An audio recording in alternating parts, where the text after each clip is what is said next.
திருச்சிற்றம்பலம். தென்னாடுடைய சிவனே போற்றி, எந்நாட்டவர்க்கும் இறைவா போற்றி. இந்த பதிவில் நீங்கள் பார்க்க இருக்கிறது அடியேன் குலசேகரப்பட்டினத்தில் ஆற்றிய உரையின் 2வது தொகுதியை பார்க்க இருக்கீங்க. முதல் தொகுதியை பார்த்து ஆதரவு கொடுத்தவங்க அத்துணை பேருக்கும் என் நன்றியையும் வணக்கத்தையும் தெரிவித்துக் கொள்கிறேன். சப்ஸ்கிரைப் பண்ணாமல் பார்த்துட்ருக்கீங்கன்னா சப்ஸ்கிரைப் பண்ணிவிட்டு பாருங்கள். சிவாய நம. போட்டு என்ன பண்ணுறாளா, தாம்பூலத்தை நல்லா வெண்ணிட்டு அப்படியே என்ன பண்ணுறா, அவன் வாயிலே துப்பிட்டு மறைஞ்சு போயிட்டான். மறைஞ்சு போனோட இவனுக்கு அப்பையும் என்ன நடக்குதுன்னே தெரியலையா. அவன் நம்ம தாம்பூலம் நம்மள்கிட்ட கேட்டிருக்கா, நம்ம வாயில துப்பிட்டு போயிருக்கா அந்த எச்சிய, அதுவுமே அவன் என்ன பண்ண முடியல, உணர முடியல. அவனுக்கு அந்த அளவுக்கு திக்ரமையில இருந்தான். அதுக்கப்புறம் பார்த்தீங்கன்னாக்கா மடப்பள்ளியில ஒண்ணுமே தெரியாம சமையல் மட்டுமே பண்ணிக்கிட்டு இருந்த அந்த வரதன் தான் அதுக்கடுத்தது எப்படி ஆனானா, கவி காலமேகம்னு சொல்றோம் பார்த்தீங்களா, அந்த மாதிரி புகழ்பெற்ற ஒரு புலவரா. அந்த அம்பாளோட அந்த தாம்பூல எச்சில் அம்பாள் அந்த தாம்பூல எச்சில உமிழ்ந்ததுனால அவ்வளோ பெரிய புலவரா, புகழ்பெற்ற புலவரா. அந்த கீர்த்தியை என்ன பண்ணா, அம்பாள் அவளுக்கு கொடுத்தா. அதனால நம்ம அம்பாளையே சரணடைஞ்சோம்னா நம்ம என்ன நினைக்கிறோமோ அது எல்லாத்தையும் அம்பாள் நமக்கு நடத்தி வைப்பா. அப்ப கீர்த்தி லட்சுமியை நம்ம வணங்கணும்னா இந்திராணியை வணங்கணும் அப்படின்னு சொல்றாங்க.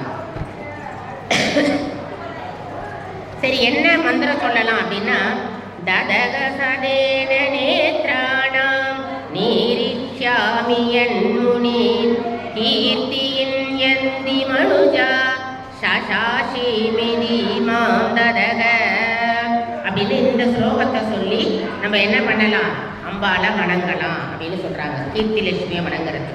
அடுத்தது வீரலட்சுமி. அதாவது எத்தனை லட்சுமி நமக்கு இருந்தாலும், எல்லா லட்சுமியோட அருள் நமக்கு இருந்தாலும் வீரலட்சுமியோட அருள் இல்லைன்னு வச்சுக்கோங்களேன், எத்தனை லட்சுமி நமக்கு சேர்ந்தாலும் அது பயன் தராது. ஏன்னா வீரலட்சுமி தான் எல்லா லட்சுமியையும் வழிநடத்தி செல்வாள். இப்போ நமக்கு சௌபாகிய லட்சுமி, கீர்த்தி லட்சுமி, சௌந்தரிய லட்சுமி எல்லாரும் நமக்கு துணை இருந்தாலும் அவங்களை எல்லாரையும் நமக்காக, நமக்கு தொழில் செய்வதற்காக அவ வரவழைக்கணும்னா நமக்கு என்ன லட்சுமி இருக்கணும், தைரிய லட்சுமி இருக்கணும் அப்படின்னு சொல்றாங்க. அப்ப அந்த வீரலட்சுமி இருந்தாதான் நம்ம எல்லா லட்சுமியும் என்ன செய்யும், நம்மள்கிட்ட தங்கும் அப்படிங்கிறாங்க. ராமாயணம், ராமன் ராவணன் அந்த போர் நடந்துட்டு இருக்கு. நடந்த உடனே அதாவது 2 பக்கமும் இறப்பு இருக்கு. இந்த பக்கம் ராவணன் பக்கமும் நிறைய வீரர்கள் இறந்து போறாங்க, ராமர் பக்கமும் நிறைய வீரர்கள் இறந்து போறாங்க. ராம ராவணோர் அப்படின்னு யுத்தம் நடந்துகிட்டே இருக்கணும். 2 பக்கமும் வீரர்கள் இறந்து போயிட்டே இருக்காங்க.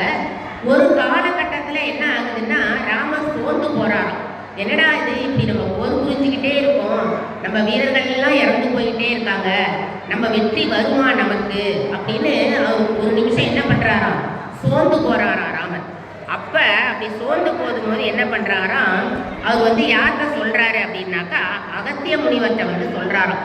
இந்த மாதிரி எல்லா வீரர்களும் இறந்து போயிட்டே இருக்காங்க, எங்களுக்கு பயமா இருக்குது, இந்த ராவணனை நாங்கள் வெல்ல முடியுமா அப்படின்னு எங்களுக்கு தெரியல அப்படின்னு. அப்ப அகத்தியர் என்ன பண்றாராம், ஒரு உபதேசிக்கிறாராம். எதை உபதேசிக்கிறாரு, ஆதித்ய இருதயம் அதை உபதேசிக்கிறார். உபதேசிச்சு இதை நீ சொல்லு அப்படின்னு சொல்றாராம். அப்ப சொல்லும் போதுதான் அதுக்கடுத்து என்னது, ராமருக்கு அந்த தைரியம் வந்துச்சான். அது வரைக்கும் சோர்ந்து இருந்த அந்த ராமன் இந்த ஆதித்ய இருதயம் அவர் உபதேசிச்ச உடனே அவருக்கு என்ன வந்துச்சான், ஒரு தைரியம் வந்துச்சான். இனிமே நம்ம என்ன பண்ண முடியாது, நம்ம தோத்து போக மாட்டோம், நம்ம வெற்றி அடைஞ்சிருவோம் அதே மாதிரி அப்படின்னு சொல்லி அந்த தைரியத்தை யார் கொடுத்தாவா, அந்த அகத்திய முனிவர் தான் உபதேசிச்சார் அப்படின்னு சொல்லுவாங்க. அப்ப அந்த வீரலட்சுமி இருந்ததுனாலதான் கடைசியில என்ன பண்றாரு, ராமர் வெற்றி அடைகிறார். அதே மாதிரி தர்மசேத்திரம், அதாவது மகாபாரதத்துல பாத்தீங்கன்னா போருக்கு எல்லாம் தயாரா வந்தாச்சு. எல்லாரும் எதிரிகள் எல்லாம் நிற்கிறாங்க. இந்த பக்கம் யார் இருக்கா, கிருஷ்ணரும் அர்ஜுனனும் மட்டும்தான் இருக்காங்க, படை வீரர்கள் நிற்கிறாங்க. அந்த பக்கம் எல்லாரும் நிற்கிறாங்க. அர்ஜுனன் என்ன பண்றானா, எல்லாரையும் ஒரு தடவை பார்க்குறானா. அப்படி இந்த பக்கம் பார்த்தா மாமா, இந்த பக்கம் பார்த்தா பெரியப்பா, இந்த பக்கம் பார்த்தாக்கா அத்தை, இப்படி எல்லாரும் பார்த்தீங்கன்னா உறவினர்கள். ஒரு பேரும் இவனுக்கு எல்லாருமே யார் சொந்தக்காரங்க இவன் ஒரு காலகட்டத்தில் என்ன நினைக்கிறான்னா, எல்லாருமே சொந்தக்காரங்களா இருக்காங்க, இவங்க கூட நம்ம போர் புரிஞ்சு இந்த நாட்டை போய் நம்ம வாங்கணுமா? நம்மளோட பெரியப்பா, நம்மளோட சித்தப்பா, நம்மளோட மாமா, நம்மளோட சகோதரர்கள் இவங்களெல்லாம் கொன்னுட்டு நம்ம என்ன நாட்டை பிடிச்சி நம்ம என்ன ஆள போகிறோம்? எல்லாரும் இவங்களெல்லாம் கொன்னுட்டு நம்ம அதுக்கப்புறம் நாட்டை ஆண்டு என்ன பிரயோஜனம் அப்படின்னு சொல்லி அவனுக்கு என்ன செய்யலாம், மனசு கேட்கவே இல்லையா. அப்போ அவன் என்ன சொல்கிறான்னா, இத்தனை பேரையும் கொன்னுட்டு இந்த ஆட்சியை நான் எதுக்கு பிடிக்கணும்? சொன்னது எனக்கு எதிராக இருக்கிறதுன்னா யாரோ வேற எதிரி நாட்டில் உள்ளவங்களா இருந்தால் பரவாயில்ல, எல்லாமே என்னோட சொந்தக்காரர்கள். இப்போ உதாரணமாக எடுத்துக்கிட்டிங்கன்னா நம்ம வாழ்க்கையிலே பார்த்தீங்கன்னா நம்ம கூட சண்டை போடுறவங்கெல்லாம் ஒரு அமெரிக்காவில் இருந்தோ ஆப்பிரிக்காவில் இருந்தோ வந்து சண்டை போட மாட்டாங்க. நமக்கு எதிர்த்தாப்புல உள்ளவங்க, நமக்கு சித்தப்பாவாக இருக்கிறவங்க, நமக்கு பெரியப்பாவாக இருக்கிறவங்க, நமக்கு அக்காவாக இருக்கிறவங்க, நமக்கு தங்கச்சியாக இருக்கிறவங்க, இல்லை அண்ணனாக இருக்கிறவங்க, இவங்க தான் நமக்கு என்ன செய்வாங்க, பகையாக இருப்பார்கள். ஏன்னா நம்ம செஞ்ச பாவத்தை தீர்க்கிறதுக்கு நம்ம சொந்தக்காரங்களை வச்சு தான் என்ன பண்ணுவார் இறைவன், அந்த கணக்கை வந்து என்ன பண்ணுவார், நேர் பண்ணுவார். இப்போ நல்லது செஞ்சால் நம்ம சொந்தக்காரங்கள்லாம் எப்படி இருப்பாங்க, நம்மகிட்ட ரொம்ப நல்லவங்களா இருப்பாங்க, நம்ம மேலே பாசம் உள்ளவங்களா இருப்பாங்க. அதே இது நம்ம நிறைய துன்பம் செஞ்சுருக்கிறோம், தீமை செஞ்சுருக்கோம்னு வச்சுக்கோங்களேன், அப்போ நமக்கு சுற்றி உள்ளவங்க எல்லாம் என்ன செய்வாங்க, நமக்கு எதிரிகளாக தான் இருப்பாங்க. அப்போ நம்ம எப்படி இருக்கிறோங்கிறத பொறுத்து தான் நமக்கு எதிர்க்க உள்ளவங்க எப்படி இருப்பாங்க, எதிரிகளாகவும் சொந்தக்காரங்களாகவும் இருப்பாங்க.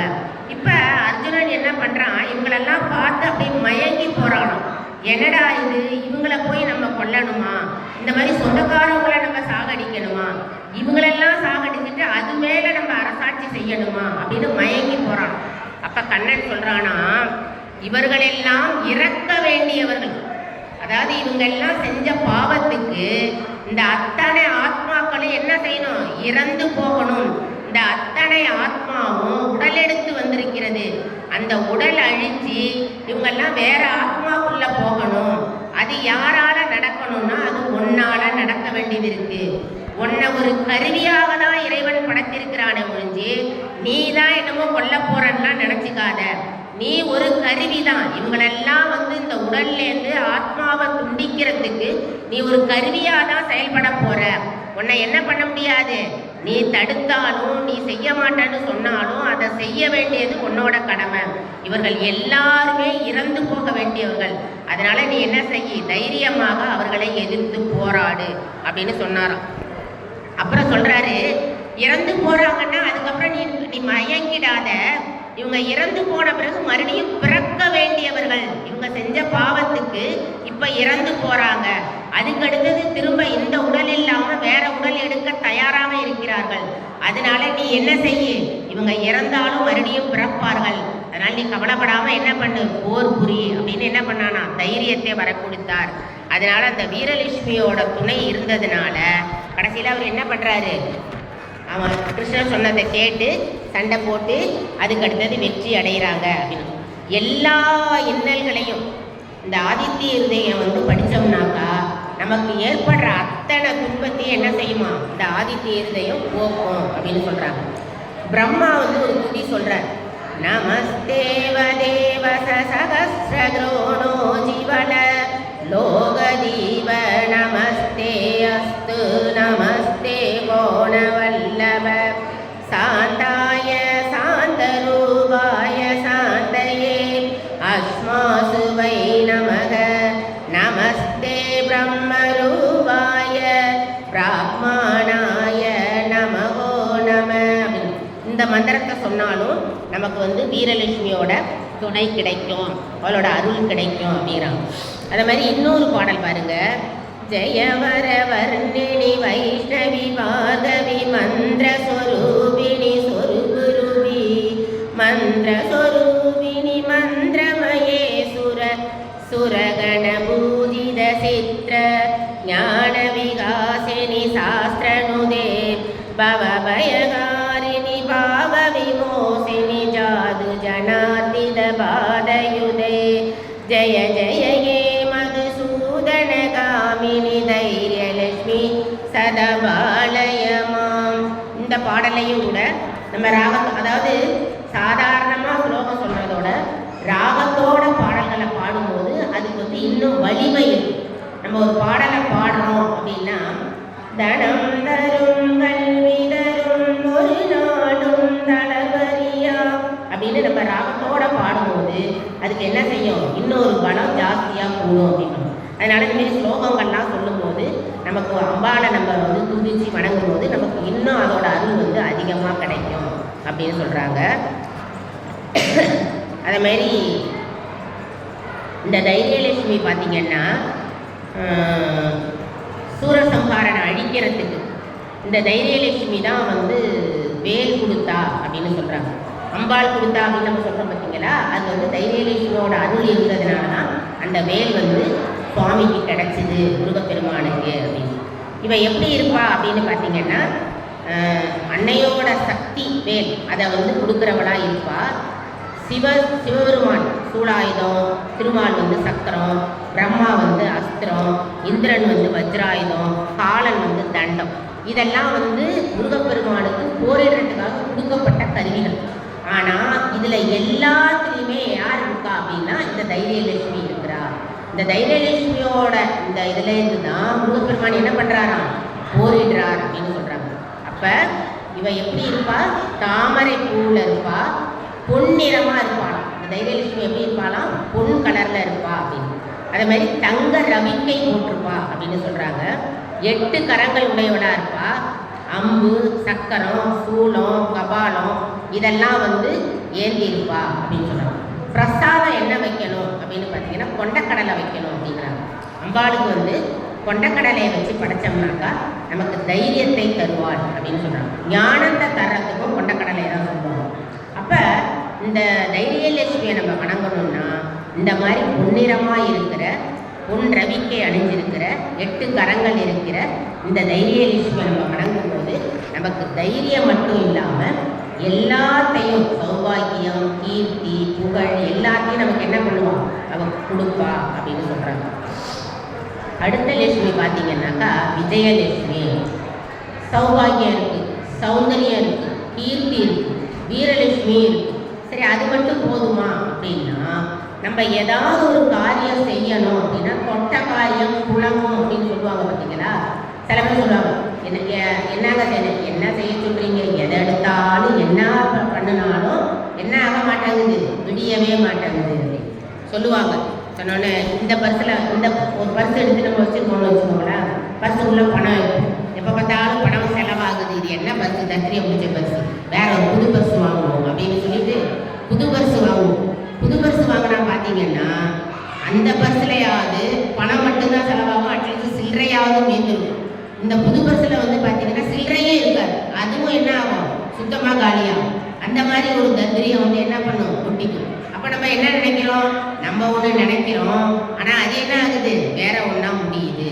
அப்போ நம்ம நினைச்ச காரியம் இது நடக்கணும் அப்படின்னு, இன்னைக்கு குலசேகரப்பட்டினம் வரணும் அப்படின்னா கண்டிப்பாக இங்கே வந்து சேரணும். அப்போ நினைச்சது நடக்கிறதுக்கு யார் துணை இருக்கணுமா, விஜயலட்சுமி துணை இருக்கணும் அப்படின்னு சொல்கிறாங்க. அதாவது ராமாயணம் யுத்தம்லாம் முடிஞ்சிருச்சு, ராவணனை வந்து தோக்கடிச்சாச்சு, எல்லாம் அழிச்சாச்சு, இலங்கையே என்ன ஆக்கியாச்சு, சுடுகாடாக ஆக்கியாச்சு. ஒரு பூ பொட்டு போது எது கிடையாது, ஒரு பச்சை தாவரம் கிடையாது, எல்லாம் எரிச்சாச்சு. அப்படி பார்த்தா சுடுகாட்டு சாம்பல் மாதிரி இருக்கு. இப்போ என்ன ஆகுதுன்னா ராவணனை அழிச்சாச்சு, அதுக்கு அடுத்தது விபீஷணனுக்கு பட்டம் சூட்டணும். ராமர் என்ன பண்ணுறாரு, ராவணன் அழிஞ்ச பிறகு விபீஷணனுக்கு பட்டம் சூட்டினார். அப்போ ஒரு ராஜாங்கம் இருக்கணும்னா செல்வ செழிப்பாக இருக்கணும், நாடு நகரம்லாம் செழிச்சு இருக்கணும். ஆனால் இங்கே என்ன ஆகுது அப்படின்னா இந்த விபீஷணன் பட்டம் சூட்டும் போது பார்த்தீங்கன்னா எல்லா இடத்துலையும் எல்லாம் எரிஞ்சு போய் கிடக்கு, மரம் செடி கொடி எல்லாம் காஞ்சி போய் கிடக்கு, எல்லா இடத்துலையும் உயிர்கள்லாம் இறந்து போய் ஒரே ரத்த கலரியாக கிடக்கு. அப்போ விபீஷணனுக்கு என்ன பண்ணுறாரு, ராமர் வந்து பட்டம் சூட்டணும். ராமர் நினைக்கிறாரு விபீஷணனுக்கு பட்டம் சூட்டி ஒரு நல்ல நாட்டுக்கு தலைவனாக அவனை நம்மளை ஒப்படைச்சிட்டு வரணும். ஆனால் இப்படி ஒன்றுமே இல்லாத ஒரு பூமியை, எல்லாமே பொட்டல் காடாக கிடக்கு, எரிஞ்சு போன ஒரு மயான பூமியை பட்டம் சூட்டி அவனுக்கு கொடுத்துட்டு வர்றதுல என்ன லாபம் இருக்குது, அப்போ என்ன செய்யலாம் அப்படின்னு. அப்போ உடனே என்ன செய்கிறாரா, சீதாலட்சுமி, ஏன்னா அவன் நம்ம மகாலட்சுமி. உடனே சீதாலட்சுமி ஒரு பார்வை அப்படி பார்க்குறாங்க. பார்த்த உடனே சீதை என்ன பண்ணுறாளாம், அடுத்த நிமிஷம் என்ன செய்யணும் அப்படிங்கிறத அவன் புரிஞ்சுக்கிறான். ஏன்னா கணவனும் மனைவியும் அப்படி தான் இருக்கணும். அதாவது என்னன்னா, இப்போ நம்ம வீட்டிலே இருக்கிறோம். இப்போ வந்து கும்பாபிஷேகத்துக்காக பணம் கேட்டு ஒரு 10 பேர் நமக்கு வராங்க நம்ம வீட்டுக்கு. இந்த மாரி இந்த ஊரில் கும்பாபிஷேகமா பணம் வசூல் பண்ணுறதுக்காக வந்திருக்கோம் அப்படின்னு. வாசலில் நம்ம வீட்டுக்காரங்க இருக்காங்க, உள்ளே வந்து வராங்க. வந்த உடனே அப்போ நம்ம வீட்டுக்காரங்க என்ன பண்ணுவாங்க, நம்மளை அப்படி திரும்பி பார்ப்பாங்க. அவங்களாம் எதுவும் பேச மாட்டாங்க. அப்போ நம்ம என்ன பண்ணணும், புரிஞ்சுக்கணும். என்ன புரிஞ்சுக்கணும், இந்த மாதிரி கும்பாபிஷேகத்துக்கு வந்திருக்கிறாங்க, அவங்களுக்கு பணம் எடுத்துகிட்டு வந்து தரணும். எவ்வளவு இந்த ஊர் கோயிலுக்கு எவ்வளவு செய்யலாம், இப்போ இதே வேற கோயிலுக்குன்னா எவ்வளவு செய்யலாம் அப்படின்னு நம்ம மனசுக்குள்ள ஒரு கணக்கு இருக்கும். இப்போ ஒருத்தவங்க வந்து நம்மள்கிட்ட யாசகம் கேட்குறாங்கன்னாலே நமக்கு தோணும், இவங்களுக்குன்னா 10 ரூபா போடலாம், ரொம்ப கஷ்டமாக இருக்கிறாங்க இவங்களுக்கு ஒரு 50 ரூபா கொடுப்போம். அந்த மாதிரி ஒரு எண்ணம் நமக்கே வரும். நீங்கள் அது எல்லாருக்கும் இருக்கும். ஏன்னா ஒருத்தவங்களை பார்த்த உடனே அவங்களுக்கு இவ்வளவு தரணும் அப்படிங்கிற ஒரு எண்ணம் வந்து எல்லாருக்கும் வரும். அப்போ அந்த கணவன் பார்த்த உடனே நம்ம உடனே என்ன செய்யணும், புரிஞ்சுக்கிட்டு நம்ம எவ்வளோ கொடுக்கணும்னு நினைக்கிறோமோ அதை எடுத்துகிட்டு வந்து என்ன பண்ணணும், கணவன் கையில் கொடுக்கணும். இன்னொன்று என்ன சொல்கிறாங்கன்னா, ஒரு தர்மம் செய்யும் போது கணவனும் மனைவியும் சேர்ந்து தான் செய்யணும்னு செய்கிறாங்க. இப்போ கணவன் வந்து ரொம்ப கருமையாக இருக்காருன்னு வச்சுக்கோங்களேன், அதனால மனைவி என்ன பண்ணுறா, கணவனுக்கு தெரியாமல் தர்மம் செய்யக்கூடாது அப்படிங்கிறாங்க. ஏன்னா கணவன்கிட்ட என்ன செய்யணுமா, சொல்லிட்டு தான் தர்மத்தை செய்யணும். அப்படி செஞ்சாதான் அதுக்கு பலன் உண்டாம். இல்லைன்னா அதுக்கு நீங்கள் தர்மம் செஞ்சாலும் அந்த பலன் உங்களுக்கு கிடைக்காது அப்படின்னு. அதே மாதிரி சரி மனைவி ரொம்ப கருமையாக இருக்கா, அவன் எதுவுமே செய்ய மாட்டா, அப்போ கணவன் தெரியாமல் செய்யலாமான்னா அதுவும் செய்யக்கூடாது. நான் இந்த மாதிரி இந்த கோயிலுக்கு செய்ய போகிறேன், உண்மையிலே அவன் கருமையாக இருக்கான்னு வச்சுக்கோங்களேன், இப்போ வந்து அந்த கோயிலுக்கு அவ்வளோ செய்யணுமா, அதான் நிறைய பேர் செய்கிறாங்களே, அதெல்லாம் எல்லாம் கொஞ்சமாக செஞ்சால் போதும், எதுக்கு இவ்வளோ செய்வீங்க அப்படின்னு திட்டுனா கூட பரவாயில்லம்மா நம்ம செய்வோம், இவ்வளோ பணம் நான் கொடுக்குறேன் அப்படின்னு சொல்லிட்டு தான் என்ன பண்ணணுமா, கொடுக்கணும். ஐயோ இவள்கிட்ட சொன்னால் இவன் திட்டுவாள, இவளுக்கு இவ்வளோ பணம் நம்ம கொடுக்க தேவையில்லை, அதனால சரிம்மா நான் ஒரு 50 ரூபா மட்டும் எழுதுறேம்மா, ஏன்னா மனைவி நாளைக்கு திட்டிட போறான்னு நினச்சிக்கிட்டு சரிம்மா ஒரு 50 ரூபா மட்டும் எழுதுறேம்மா அப்படின்னு அவள்கிட்ட பொய் சொல்லிட்டு இவன் வந்து ஒரு 500 ரூபாய் எழுதுறான்னு வச்சுக்கோங்க. அப்போ என்ன ஆகுமா, இந்த 50 ரூபா கொடுத்தான் பார்த்தீங்களா, அந்த பலன் மட்டும்தான் அவனுக்கு கிடைக்கும். இந்த மீதி கொடுத்துருக்கான் பாருங்க 450 ரூபா, அந்த பலன் வந்து அவனுக்கு கிடைக்காம போகும். அப்போ ஒரு தர்ம காரியம் செய்யணும்னா 2 பேரும் என்ன பண்ணணும், மனசொத்து கொடுக்கணும், அதுக்கு பலன் அதிகம் இருந்தாலும் மனைவிகிட்டையும் கணவன்கிட்டையும் என்ன பண்ணணும், சொல்லிட்டு கொடுக்கணும் அப்படின்னு தர்மத்தில் நமக்கு சொல்லப்படுது. அப்போ இவர் என்ன பண்ணுறாரு, ராமர் வந்து சீதையை பார்க்குறாரு. பார்த்த உடனே சீதை என்ன பண்ணுறாளாம், அப்படி தெரிஞ்சுக்கிறாளாம் எதுக்காக ராமர் நம்மளை பார்க்குறாரு அப்படின்னு. அடுத்த நிமிஷமே சீதை என்ன பண்ணுறாளாம், அவன் மனசுக்குள்ள உருவகப்படுத்துறாளாம். என்ன உருவகப்படுத்துறா, இதுக்கு முன்னாடி எப்படி இலங்கை சொர்க்கபுரியா இருந்ததோ அதே போல அதை சொர்க்கபுரியா இருக்கணும் அப்படின்னு மனசுல ஒரு நிமிஷம் நினைச்சாலும் அடுத்த நிமிஷம் என்ன ஆச்சுதான், இலங்கை சொர்க்கபுரியாக ஆனது. அந்த மாதிரி அந்த இடத்துல நின்று சொன்னா பார்த்தீங்களா, அந்த அசோகவனத்துல அந்த இடத்துல நின்று சொன்ன உடனே அந்த இலங்கை முழுவதும் சொர்க்கபுரியாக ஆனது. அதுக்கப்புறம் என்ன செய்யறான், ராமன் வந்து விபூஷணனுக்கு பட்டம் சூட்டிட்டு வரான். இப்பயும் வந்து என்ன செய்யறாங்களாம், அந்த இலங்கையில அந்த அவன் எங்க நின்று சொன்னா பார்த்தீங்கன்னா அந்த இடத்துல வந்து நுவேரேலியா அந்த நகரத்துல அந்த சீதாவாகா அப்படின்னு ஒரு ஆறு அந்த இடத்துல ஓடி வருதான் அவன் நின்று சொன்ன இடத்துல.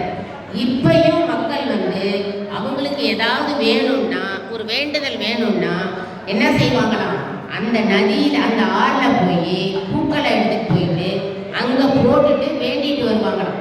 அந்த பூ எந்த அளவுக்கு ஸ்பீடாக போகுதோ அந்த அளவுக்கு இவங்க நினைச்ச காரியம் என்ன செய்யுமா, நடக்கும் அப்படின்னு இப்பயும் என்னது அங்கே ஒரு நம்பிக்கை இருக்குது. மக்கள் எல்லாரும் இப்பயும் அதை என்ன பண்ணுறாங்க, செயல்படுத்திக்கிட்டு இருக்காங்க. அப்போ அந்த விஜயலட்சுமி எதையும் நினைச்ச நிமிஷத்துல அது நடக்கணும், நல்லபடியா நடக்கணும்னு நினைச்சாலே அது நடக்குதுன்னாக்கா அது யார் துணை இருக்கணும், விஜயலட்சுமியோட துணை இருக்கணும் அப்படின்னு சொல்றாங்க. அடுத்தது பார்த்தீங்கன்னா சங்கராச்சாரியாரை வந்து தவத்துக்காக அவரை கூப்பிட வராங்க. ஆனா அவங்க அம்மா என்ன பண்றாங்க, ஒரே ஒரு குழந்தை பூர்வமாக குழந்தைய பெற்று வச்சுருக்குறாங்க. அவனும் சன்னியாசியம் போகிறோம் அப்படின்னா யார் ஒத்துப்பா? அப்போ அவங்க என்ன பண்ணுறாங்க? ஒத்துக்க மாட்டுறாங்க. அப்போ என்ன பண்ணுறாங்கன்னா, நிறைய தடவை வந்து கேட்குறாங்க, இந்த பையன் வந்து சன்னியாசத்துக்காகவே பிறந்தவன், இவனை எங்கள்கிட்ட ஒப்படைச்சிருங்க, இவனை எங்கள்கிட்ட ஒப்படைச்சிருங்கன்னு கேட்குறாங்க. ஆனால் எப்போதுமே ஒரு சன்னியாசம் வாங்குறோம் அப்படின்னா அம்மாவோட அனுமதி இல்லாமல் என்ன பண்ணக்கூடாது? சன்னியாசம் வாங்கக்கூடாது. அப்படி சன்னியாசம் வாங்கினா அந்த சன்னியாசத்தை உங்களால் என்ன பண்ண முடியாது? முழுமையாக ஈடுபட முடியாது. அதை தவறுதலாக பயன்படுத்துகிற அளவுக்கு உங்களுக்கு நிகழ்ச்சிகள் நடந்து கொண்டே இருக்கும். முழுமையான சன்னியாசம்